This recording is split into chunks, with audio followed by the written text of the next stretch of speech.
Baiklah, Assalamualaikum warahmatullahi wabarakatuh. Anak-anak sekalian yang sangat Bapak banggakan. Bentar ya, Bapak ada kendala nih.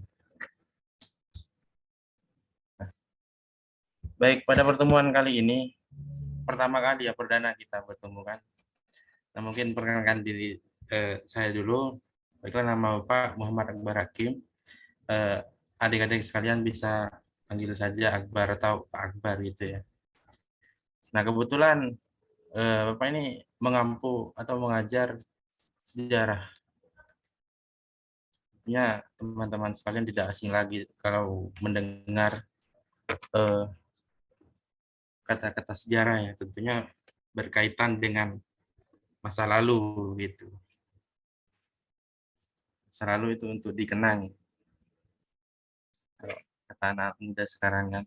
Nah, mungkin gak terlalu lama lagi, kita langsung saja mengambil sejarah yang pertama kali, yaitu paling fundamental sekali bagi anak-anak sekalian, yaitu untuk mengetahui anak-anak sebagai peserta didik harus mengetahui bagaimana proses-proses anak-anak ini bisa memiliki pendidikan saat ini. Nah, tentunya ada proses-proses yang mendahului itu, yaitu sejarah begitu. Nah, kebetulan pertemuan kali ini kita melaksanakan dengan via daring Zoom ya, karena Bapak sedang berada di Amerika ya, sedang melaksanakan tugas ini belum selesai. Nah, mungkin kalau di sana sudah malam ya sekarang ya di Indonesia ya. Nah, di sini masih pukul 1 siang ini. Ya. Nah, baiklah, langsung yang pertama, boleh dilanjutkan slide-nya.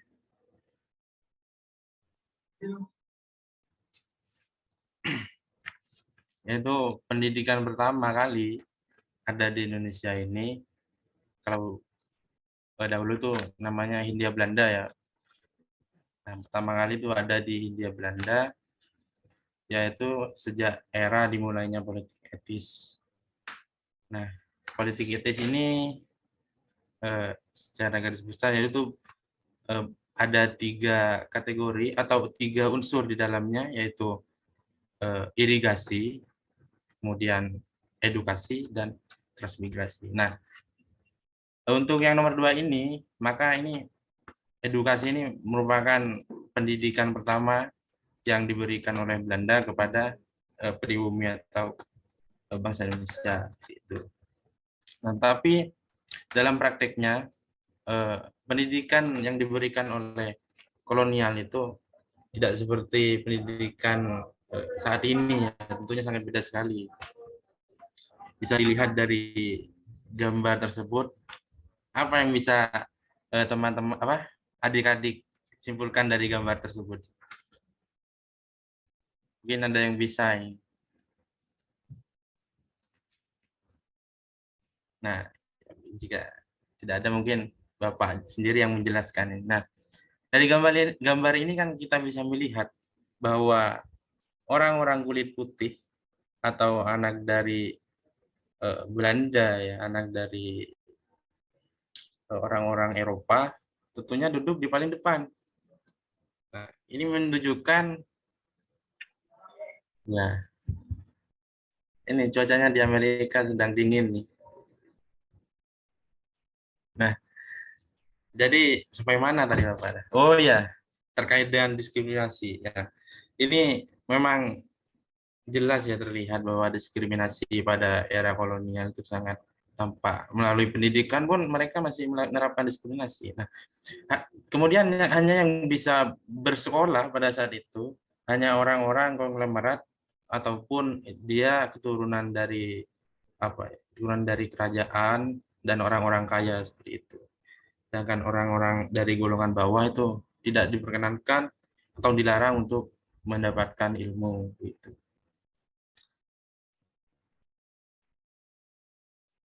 Dan mengapa eh, pemerintah kolonial itu memberikan pendidikan? Tentunya kan kita bertanya-tanya, ini penjajah tapi memberikan pendidikan. Nah,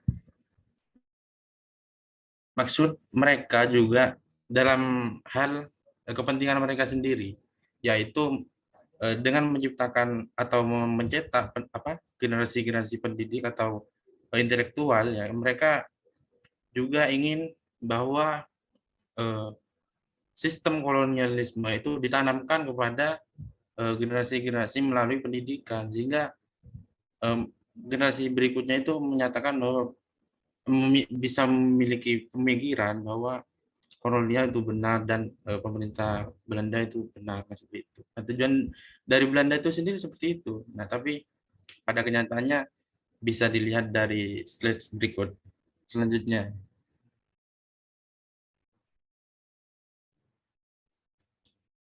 Nah, baiklah. Eh, ini merupakan video jawaban dari Bapak ya, selaku pada saat kelas sejarah kemarin. Pertanyaan dari adik Maulana belum Bapak jawab karena pada saat itu Zoom Bapak bermasalah sehingga selalu terlempar dan belum sempat menjawab pertanyaan itu. Nah, ini video ini mungkin Bapak tujukan kepada semuanya ya, untuk mendengarkan jawaban atas pertanyaan mengapa kita harus pelajari sejarah pendidikan Indonesia. Nah, tentunya kalau kita melakukan kegiatan apapun, melakukan sesuatu, tentunya kita akan memiliki perencanaan atau bagaimana proses-proses itu bisa terjadi, bisa sukses. Nah, itu perlu kita ketahui. Nah, begitu pula dengan kita memiliki pendidikan pada saat ini. Nah, kita memiliki pendidikan pada saat ini, tentunya ada proses yang mendahului bagaimana pendidikan itu bisa tersampaikan kepada seluruh rakyat Indonesia pada saat ini dengan begitu proses yang sudah dijelaskan pada pertemuan itu. Ini juga menjadi penting karena apa?